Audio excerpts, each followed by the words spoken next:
حیدرآباد میں BRS کے کارکنوں نے مہا ٹی وی کے آفس پر حملہ کرتے ہوئے شدید توڑ پھوڑ کی، کھڑکیاں سمیت گاڑیوں کو توڑ دیا۔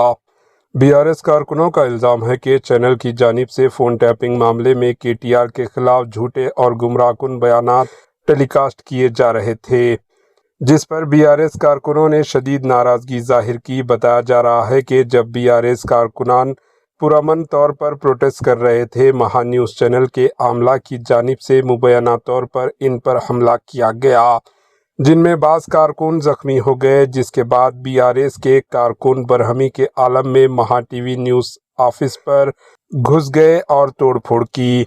پولیس نے موقع پر پہنچ کر حالات پر قابو پایا اور تفتیش کا آغاز کر دیا۔ اطلاع ملنے پر وزیر پونم پربھاکر و دیگر کانگریسی قائدین مہا نیوز آفس پر پہنچ کر BRS کارکنوں کی جانب سے کیے گئے حملے کی مذمت کی۔ Bureau report AHN news.